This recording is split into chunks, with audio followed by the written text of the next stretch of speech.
ವಿಶ್ವ ಕ್ರಿಕೆಟ್ ಜಗತ್ತಿನಲ್ಲಿ ತಮ್ಮ ಅಪ್ರತಿಮ ಬ್ಯಾಟಿಂಗ್, ಬೌಲಿಂಗ್ ಮತ್ತು ಫೀಲ್ಡಿಂಗ್ ಕೌಶಲ್ಯದಿಂದ ದಶಕಗಳ ಕಾಲ ಆಳ್ವಿಕೆ ನಡೆಸಿದ್ದ ವೆಸ್ಟ್ ಇಂಡೀಸ್ ತಂಡದ ಮಾಜಿ ನಾಯಕ ಸರ್ ಗಾರ್ಫೀಲ್ಡ್ ಸೋಬರ್ಸ್ ವಯೋಸಹಜ ಆರೋಗ್ಯ ಸಮಸ್ಯೆಗಳಿಂದಾಗಿ ನಿಧನರಾಗಿದ್ದಾರೆ. ಜುಲೈ 28ರಂದು ತಮ್ಮ 90ನೇ ಜನ್ಮದಿನವನ್ನು ಆಚರಿಸಿಕೊಳ್ಳಬೇಕಾಗಿದ್ದ ಈ ಮಹಾನ್ ನಾಯಕ ಅದಕ್ಕೂ 11 ದಿನ ಮುಂಚಿತವಾಗಿಯೇ ಇಹಲೋಕ ತ್ಯಜಿಸಿರುವುದು ಜಾಗತಿಕ ಕ್ರಿಕೆಟ್ ಅಭಿಮಾನಿಗಳಲ್ಲಿ ತೀವ್ರ ಆಘಾತ ಮತ್ತು ದುಃಖವನ್ನು ಉಂಟು ಮಾಡಿದೆ.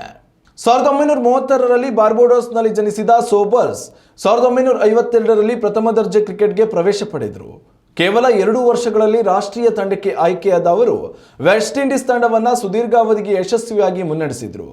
1968ರ ಇಂಗ್ಲೆಂಡ್ ಕೌಂಟಿ ಚಾಂಪಿಯನ್ಶಿಪ್ ಪಂದ್ಯದಲ್ಲಿ ಒಂದೇ ಓವರ್ನ ಸತತ 6 ಎಸೆತಗಳಲ್ಲಿ 6 ಭರ್ಜರಿ ಸಿಕ್ಸ್ಗಳನ್ನು ಸಿಡಿಸುವ ಮೂಲಕ ಜಗತ್ತಿನಲ್ಲಿ ಈ ಅಪರೂಪದ ಸಾಧನೆ ಮಾಡಿದ ಪ್ರಪ್ರಥಮ ಬ್ಯಾಟ್ಸ್ಮನ್ ಎಂಬ ಐತಿಹಾಸಿಕ ಹೆಗ್ಗಳಿಕೆಗೆ ಇವರು ಪಾತ್ರರಾಗಿದ್ದರು.